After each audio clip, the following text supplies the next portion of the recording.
body's going to be. So I can kind of go that, so these are going to be where the shoulders are, and then I can take my tool here. The first thing I do, where's the camera's over here. So the first thing I do is I always draw a line down the front so you can see the center. And then from there, I'm going to pick a couple of markers on the body so that I can help see where things are going to be. The nipples, belly button. The belly button's here. Let's say the crotch is going to be about there. And so already I have some markings so I can see where I want to move the body. And this is how I get covered in clay so fast because I'm going to use my body as a reference. But I'll do things like find my belly button and then follow the curve of your back and see where is the small of your back, sort of in line with the belly button. Amazing, that's information we can use. Belly button is small of the back. So I'm going to push this in, push that out. And the nice part about slabs is it can hold itself up. You can kind of move it around a little bit. I'm not going to be changing the shape drastically, but you can manipulate it to a certain degree. If you're doing things that have really sharp curves, that's when I do coils. And slabs are just bigger coils kind of in terms of this size. And so, okay, so I've got the belly button, the small of the back here. You can pat this in, pat the butt out a little bit. You can take the legs, push those in a bit here. Belly button. And I have a ton of different kinds of these tools. This was my friend made this. And I have one that looks like a tiny baseball bat. I have some that look more like paddles of various sizes. And they're great for this technique. I used to watch Doug in his studio using all these paddles, and I was so excited, so I wanted to make my own. And so you can just push out from the inside. The taller your pieces get, the harder it's going to be to reach really far in there. So if you've got some really long ones, then it's great. If you're building life-size stuff, you get up to the waist, you realize, oh, I didn't push the calf out far enough. You can reach a tool down there and just kind of push it out until the calf is, the way you want it to be. And so push the belly out a bit. So you can see if this crack reappears there, then you probably want to bury the seam because that means it's a little bit weak along that side. And so I'm just going to cover it up this way because I'm not fine with this. If you don't wait a day for the slabs, how much time do you normally wait? It's a good question. It depends where you are in the world. If you are in a place that's really humid, then you're going to want to wait because they're going to be wet. If you put them on plaster slabs, things will dry faster. And yeah, put them between two plaster boards if you're in a hurry. That's what I did an hour ago, and I realized my slabs were still a bit wet. And so you can see pushing this out. Oh, I forgot, if I draw a line in the front, I'm going to want to draw a line down the back. Going proud, just the curve coming out a little bit from a buried seam like that? Oh, I haven't had any issues with the buried seams coming out. If I don't bury a seam, then sometimes I get cracks in those places, but since I started burying them, I have not gotten any as far as I remember. Yeah, that's like learning that was like revolutionary with my assembly. So I decided I wanted to make my piece a little bit wider at the base. I wanted to give it some more hips. Usually try and plan this out before I start, so I don't need to manipulate the bottom so much, but things change. So I'm only going to do one side at a time, just for stability reasons, but I'm going to do this on both sides. So I just cut a line down here. I'm going to pull this out just a little bit, find a slab that is the right height.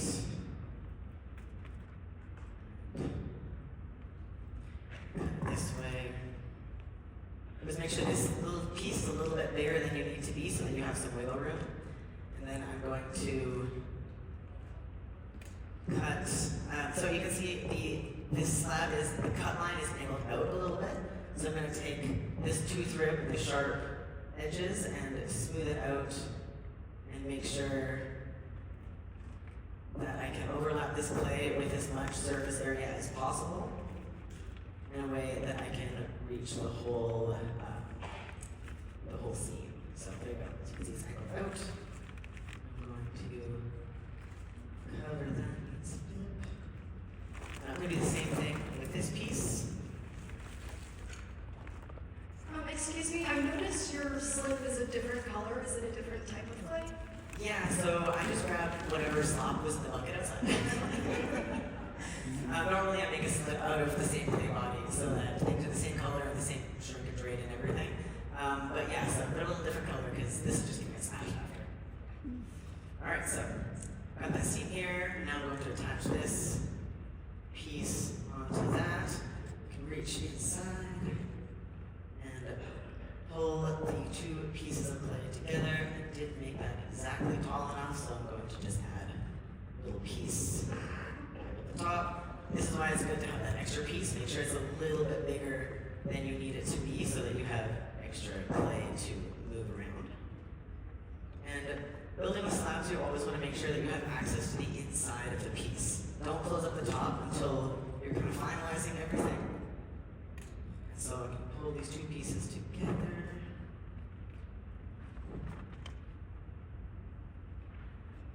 Pulling the small piece into the bigger piece just because that's the angle of the overlap that way. Pushing it out. And then I can push my hand on the inside and make sure, using my nail on the inside to pull the slabs together from that angle. And you can see I'm a little bit taller, or wider, not taller. Same thing on this side.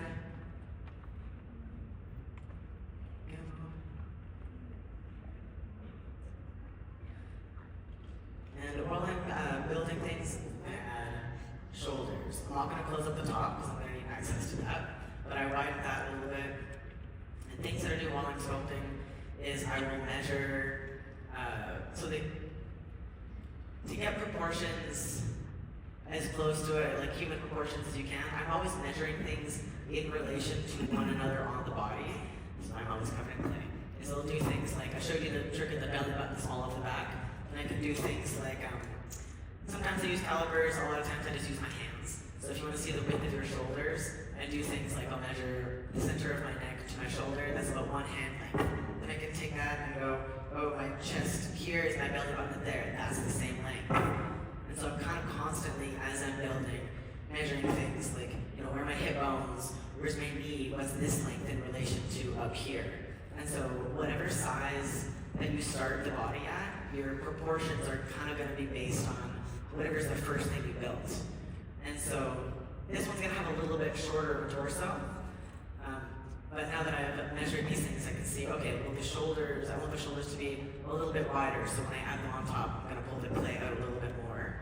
Actually, while I'm doing this, I'm going to push the belly out a bit. And then I'm going to give this figure breasts so you can see what they look like to add more clay onto the body. You see how the crease in between the legs is here? If I'm going to cut into this and I want to make that divot where you can really see the clay separate, sometimes I find it's a good idea is to take a coil, score out that coil, and you probably want to do this on the front and the back. And I'm going to put that coil on the inside, right where that crease is, so that if I take a sharper tool, this is one of my favorite tools, I love it. The last one I had got really small because I had to keep sanding it to get it sharp. But if you want to make that line a little bit more clear, and I know I didn't, it's not going to collapse on itself because I did add that clay on the inside. So same thing on the back, I want to give it a butt. Also, I sculpt all of my figures nude, and then I kind of think of clothing afterwards. So some of these things, like the butt crack, you're probably not going to see if you're going to add clothes. So I'll show you what it looks like to build my figures nude, and then to add clothing. Because you're adding clothing, you're really not adding that much clay. You're kind of just sculpting the edges. So things, you're going to see like where's my butt in relation to, let's see, belly's here, butt's down a little bit that way. I'm going to go like this. And same thing, I want to make sure there's got some nice round cheeks. So I can push out, I can reach with my hand still, so I can just use my hand. Some of the spots will be easier with this tool. Push that out. And the same thing with the butt crack, I'm going to want to add a coil all along the inside. Let's see, a little quicker. Because, especially because these cuts are close to the bottom, once this gets taller and there's more weight, I want to make sure that the weight doesn't pull anything open so it doesn't split.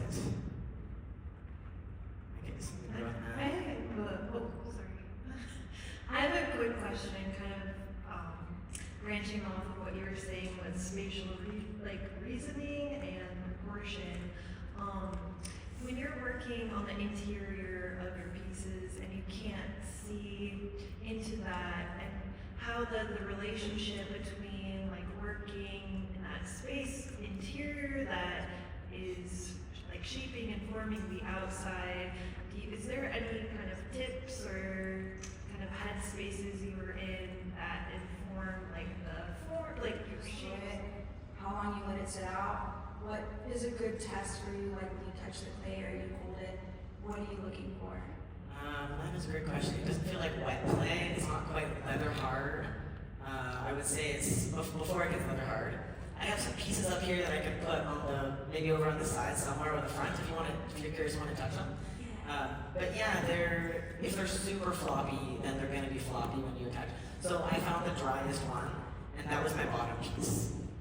Yeah, and so that's a good thing, driest one on the bottom for sure. But you want to make sure they can bend. If you bend them and then you can see it starting to crack up at the top, then your clay might be short, but it's also probably a bit too dry.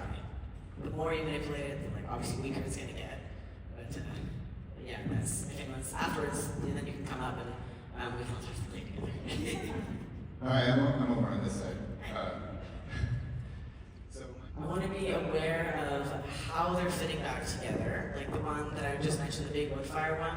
It is just a torso that ends here, and then the base is just a big flat surface. And I made sure the base kind of overlaps a little bit, but I just made it a little bit wider in case it doesn't fit back together. But I have had to grind a lot of my stuff to make sure they really fit. Like all of my horns, the bigger the horns, definitely they're all separate. They all fit back together. I have a piece where the arms are out like this. The arms actually end about here, and they sit in the giant sleeve of the piece. And so I'll think about where the seam line is, and if the seam is going to be visible, I'll usually add some sort of like maybe a fabric thing or an abstract shape to kind of cover up that line. I don't normally do a line like midway through the body, but I do really like making nude forms, and so probably there's going to be some with the line. And so those ones have to be really tricky of making sure they really fit back together. So, having a flange on the inside so it doesn't wiggle, but with extra room, just sounds. Yeah. So, right now you're working really, really quickly, but how long does a form roughly this size take you to bring to completion? I generally build really fast. Yeah. Anyone who I've done workshops with will know I get this comment all the time. It's okay, guys, don't build this fast. Like, this is I'm speedy. But I would say, I'll have the form built probably I pull long days, so a couple of days. But then I'll spend a long time doing details. Once you get to the head, then that's where I'll spend a bunch of time because it's got to have fur, little eyelids, and teeth. Sometimes those take fucking ever. And so, but yes, I generally do build quite fast. But the faster you do build, the more trouble you might have. Like right now, I don't usually do butts when I do demos because they cause issues with the sloping. But yeah, so you just want to be careful, like maybe add some supports under things while they're drying, and then tomorrow, this butt will be nice and firm. And it'll be easier to continue sculpting taller. Like I wouldn't want to add a head today because, this back might collapse in. Yeah, so things like that. So build slowly, take your time. If it's collapsing a bunch, throw an internal wall in there or add some little underbase containers under your things to help them stay supported while they dry. Alright, so you can see I'm adding press in here, so I'm just going to push the clay out like that, and that'll just help with the slope. And so I'm not just adding them on like this, because I don't want any angle on there. And so by pushing them out, I can then kind of the same thing as I did here, make sure I use a tooth rib to add some texture on the outer bits there. And then they look like eyeballs, which is always a fun part of my demos. Where did the wet clay go?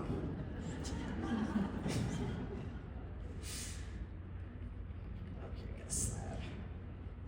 Alright, then I'm going to take a nice little shape here. I'm going to do 2 different size breasts so you can see how I would do a big one and a small one. And I'm going to taper the edge, so can you see this, what I'm doing with my hands? Alright, there you go. And so, can see this piece, you know, the same thing I did with this edge is I made sure I tapered the edge because I want it to fit back together, and I don't want the edge of my slab to be sitting on top. I want it to slope each side. So I'm going to go like that. There you go. And so now you can see it's tapered on one side. So anytime I add a slab onto my pieces, I'm tapering the edge like this, so that when I go to attach them, you don't see a big 90-degree angle of the slabs on top of it. They're already angled to fit. And so, there we go. So we got one, this will loop, and you can take my two-third. My finger is on the inside of it, holding the shape out, so that as I'm doing this, I'm not going to collapse it in. And because I tapered that edge, as I smooth these two pieces together, I don't need to fight that much clay, like the difference in, yeah, I just don't have an edge that I'm trying to fight. Here we go. So then I can flex this open and get that nice and round. Pull it out like this. There we go. So that's how we do a smaller one. And then if you want to get one that is bigger and heavier, think of where the fat sits, lower on the body. And so I might actually just pull this one right off, because I'm going to do a bigger boob. Another question back there. Yeah, so I love how you do a lot of hybrid sculptures between like the human body and the animal form. When it comes to your reference process, do you make mock-ups of putting the forms together, or do you just like go for it raw dog? Good question. Generally, I draw everything out beforehand, but it's mostly I draw things out to like think about them for a while. I journal a lot, and I'll draw something out maybe days or on the inside. So when I go to attach it, again, I don't need to fight gravity. But for example, with the animals, I was building this big demo piece. I have a sculpture that's a big rhinoceros with two rhino-headed human figures on top of it. That was a demo piece for one of my classes, and that animal went from being a horse to a dog to eventually someone told me, did you know rhinoceroses have up to 3-inch thick skin? That is so cool. And so I thought the concept of you gotta have thick skin, like you gotta be a thick skinned person to live in this world. And as I'm making art about trans people, like we have to have thick skin to live in this world because all kinds of dumb shit's being said about us regularly. And so that's how that piece grew, was because it just looked this cool animal fact. So oftentimes that's my process. That's also on the menu list why I love teaching workshops, because my students show up with all these cool things and I learn from them. And I get to just learn on animal things while we're sculpting them. And so I have scored the edge of this piece, and I'm gonna, doing this upside down is awkward sometimes, but I'm gonna add a little bit like that. So you can see I pushed out the piece on the chest to get that angle here, but because this one got bigger, I just made sure to add that slope in the breast itself. Add a bunch of snip. The timer never started on here, so I have no idea how far I have gone. Oh, thank you. Okay, good job. Hi, I have a question about burying the seam. Is there an ideal time to do that, or can you do it at any stage? So if you are doing things if you're building with slabs and you are burying the seam, I recommend burying it once you get that higher form built, because if you wait later, you're not going to be able to find it. And so I generally, as I've attached the form on top and I can see the seam, and I've scored all along that edge, and I'm trying to bury it, and I see, oh, it's not disappearing, it's, the clay is not cooperating, or if maybe it's a little bit too dry, then I would take a tool, like a metal loop, and carve out that seam. Obviously don't go all the way through the clay, because it'll just make a hole, but go maybe like a quarter of an inch, maybe, like really shallow, and then do that, score it, add the coil, and then blink,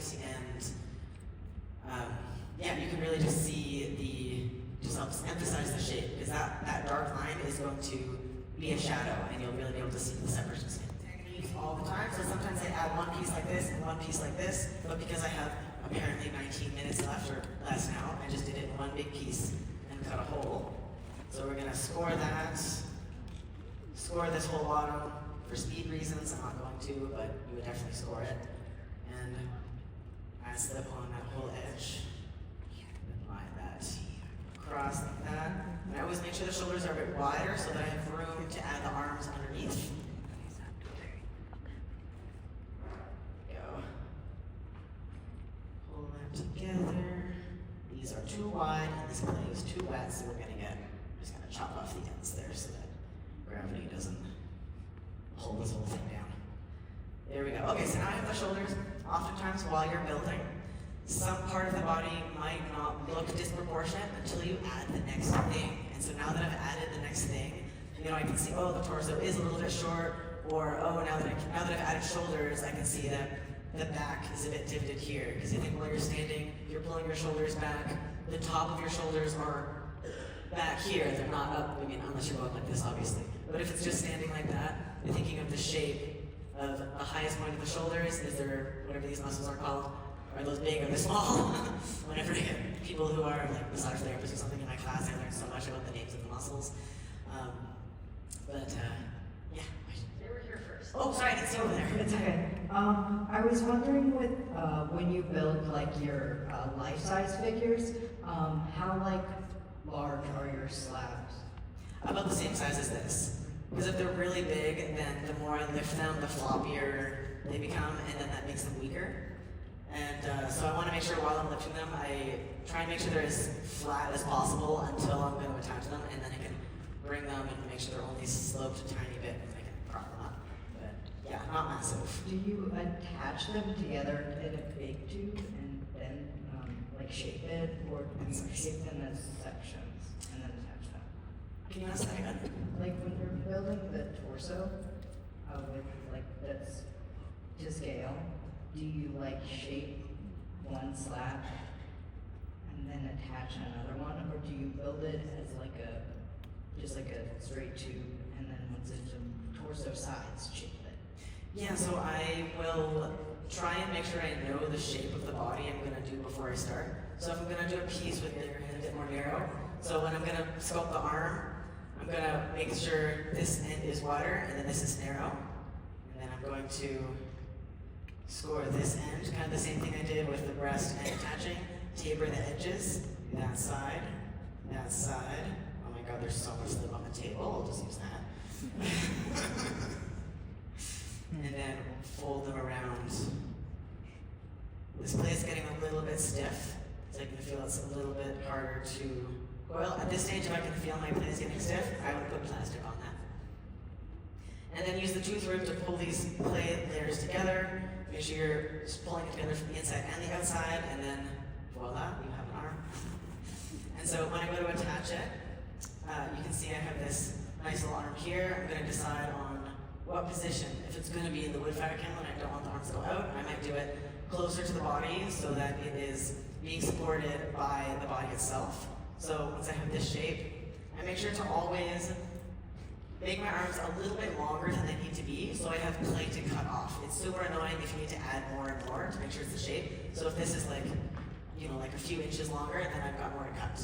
But I'm gonna just make this nice big slice here. Oh, this thing keeps turning around. There we go. This slice there, and then let's see, cut that here. Oops. Bury my tools in clay. So the nice part about adding too much clay, I can then cut this stuff off. You cut this circle out of there. And then when I go to attach that, you can see because I cut this angle here, it can just fit. And then I can fold this down. I'm going to score. I try not to score a lot with these because it's not the greatest for attaching, but I really like how it compresses, so I kind of switch back and forth. But I can pull the clay from that piece down, score this whole edge. One thing that I always try and do and forget is think of the torso generally is wider in the back than the front. So if you're standing here, I'm wearing a shirt so you can't see this. But if my arm is out like this, you can see, my whatever this is called. Thank you. And so I'm gonna make sure that it's wider back here so I can push the back out a bit on both sides. Make sure you do it evenly. And then score this edge. add a bunch of slip. I have 3 minutes left. Question? Yeah. Or, oh, over there. Hi, I'm new to sculpture, like sculpting the figure, and I'm wondering if you have advice about, like, I've had a lot of pieces like fall, and because I think I'm just figuring out to know where the weight is being shifted. I'm wondering if you have advice about like figuring that out. Yeah, if you're new to it, I recommend building things standing straight up, and then the more experience you get, then you can give things more angles, because then while you're building, they might slump a bit. And if you are building at angles, always put supports under it, because especially while it's drying and the clay is wet, that clay is going to want to follow gravity. But if you put a support under this, like you can see this situation is because I did the butt too early. I should have waited for this to stiffen up and then given it a butt crack and then maybe done this, because that shape with wet clay is more likely to slump. But this is a speedy situation. But yeah, so you want to make sure slowly and use supports. I wanted to ask, you talked a lot about moisture, but how do you manage the moisture as long as you are working over a period of time? Can you get a bit closer to the mic? I can't hear you. As you're working on, especially on your larger pieces, how do you manage the moisture over the time period that you're working on them? You just mentioned that the clay is getting stiff. So how do you keep the moisture consistent around? I keep things wrapped up a lot, like while I'm building. I will usually pre-make the arms. Like you can see, I made this arm already. I will make those arms kind of once I get the shape of the body and I know the size of it, and then I'll make them a bit longer. And then I'll set them aside so that those can stiffen up.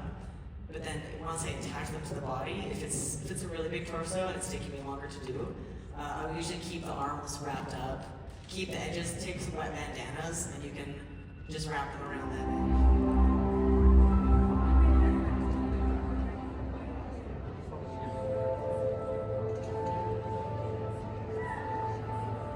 Plastic, because I can reuse this piece of plastic and I can cut it out, and the plastic will fold or mold to the form a lot easier than the piece of paper will. The piece of paper will last you only a few times before it gets water saturated in the ribs and the tears, but the piece of plastic will actually last you. I mean, I brought a bunch of different, examples and the templates that I use. And then so all I do is I just put it on there, and then every time I retrace it, I just continue to retrace it with the big pen so it keeps the image on the piece of plastic instead of rubbing it off every single time. So drawing it on the plastic with the big pen helps save the image so you can continue to use it. Alright, workshops and presentations in the past, and I always will sit and carve like this in my home studio, but you guys can't see it. So I'm going to try and carve upside down. We're going to talk about image transfer and everything like that. So what I did,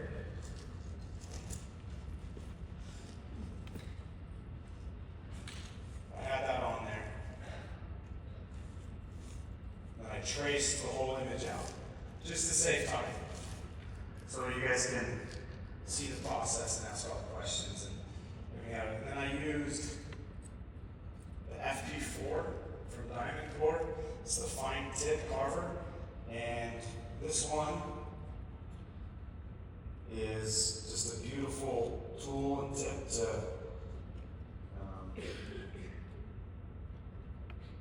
pull your lines through.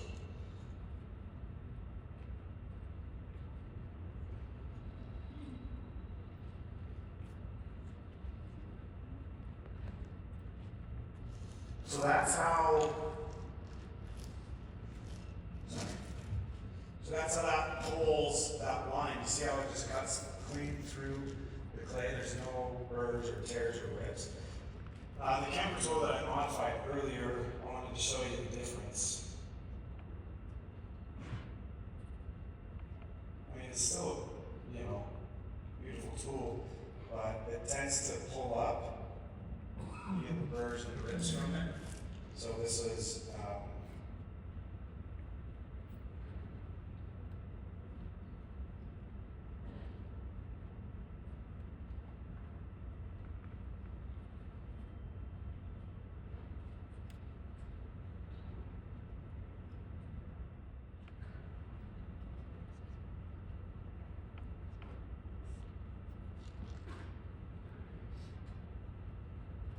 you guys enjoying Salt Lake City?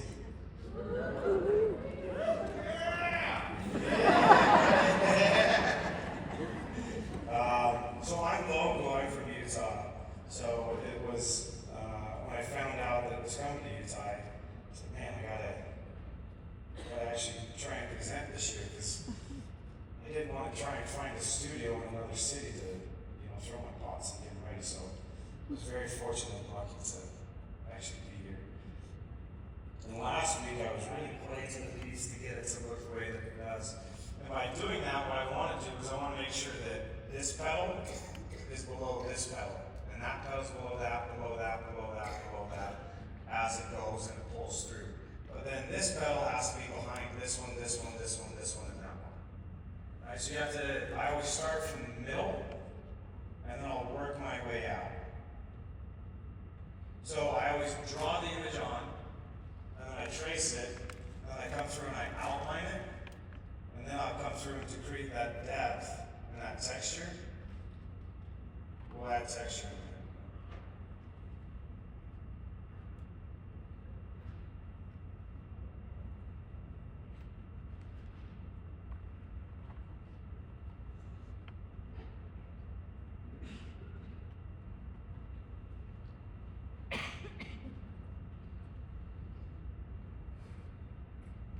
You guys seen some good gallery shows though? Yeah. Seen some good artwork? Yeah. I hope so. That's what you're here for, right? See some art, experience it. So I always start by taking that away, doing the push outs and the high relief. And I was just working with stoneware, and I hated the way that my pieces were looking, because the glazes weren't highlighting the carvings like I was wanting. So I was using a bunch of oxides and glazes, and they were just muddying everything up. And then I switched to porcelain, and then I switched to celadons, and then I switched to underglazes, Amico. I love Amico's underglazes. They pop the cone 10. There's no burnout. So, yeah, does that answer your question?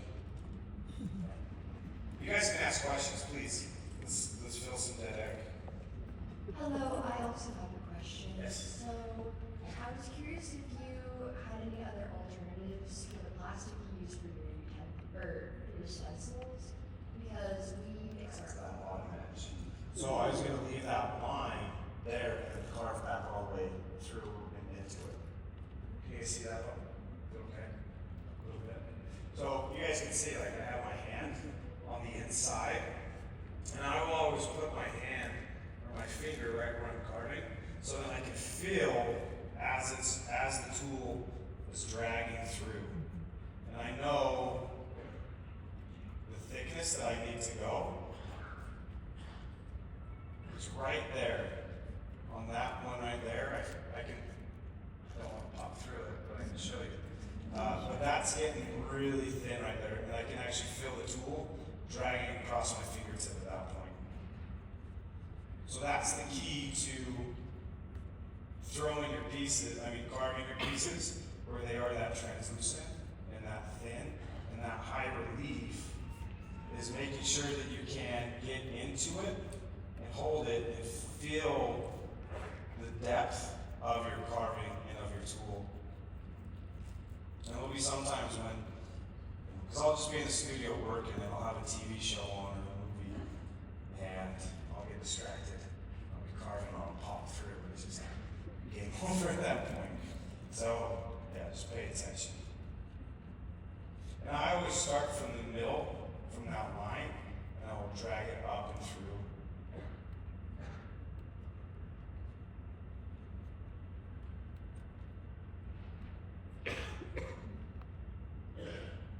With your first, what were your first designs when you started carving onto your pottery that helped you develop your theme and style? Elephants. Elephants were the first first images that I was carving for real on pots, like out of high school.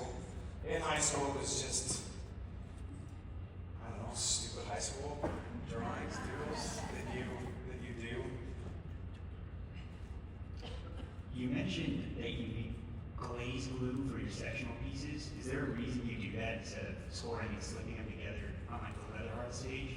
Yes, so on my new pieces, the new double stacks that I'm doing, so the bottom section is stoneware, but then the top is celadon.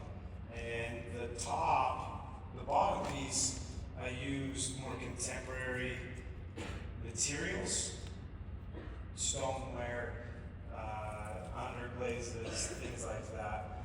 And then on the top half, and that will actually undercut back through the pedal to create a bunch of depth and detail.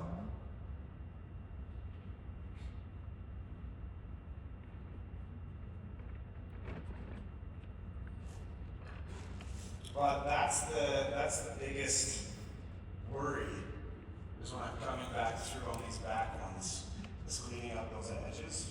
Because once they get dry, once you start to get dry and firm, and you come back to clean them up, they'll pop on you and break and then crack your piece. So that's my biggest issue that I have to worry about. Two quick questions. I think I missed what temperature you're firing to. Content reduction. And second question about underglazes. I use frost clay for Cone 6.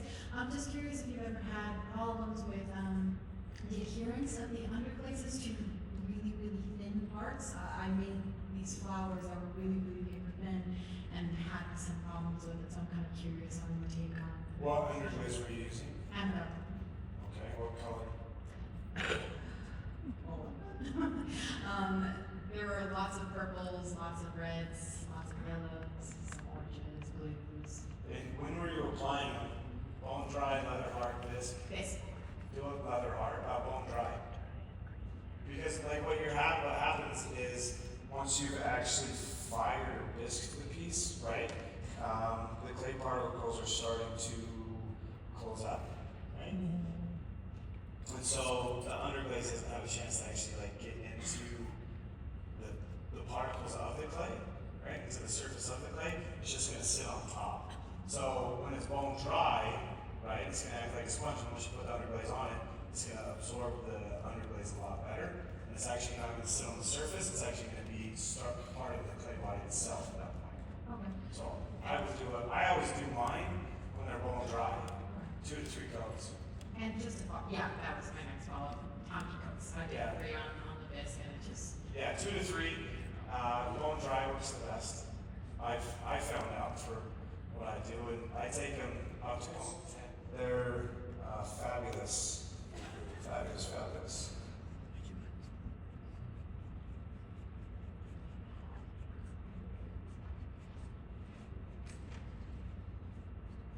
So on these, I always try and keep the lip a little bit thicker to create it so it doesn't warp or crack on you. So I'm going to create that lip.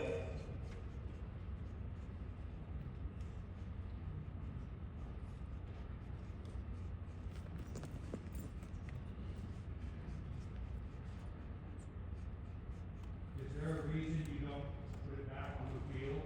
Do that? I like to feel it. I like to feel it in my hand. He asked why I don't put it back on the wheel to trim it. Because I don't always know what piece I'm going to do this to. I don't want to get it back on and recenter it. I try and trim it, but you know, if I'm doing this for film, it's like the fish or any of the others. This still needs to be thick.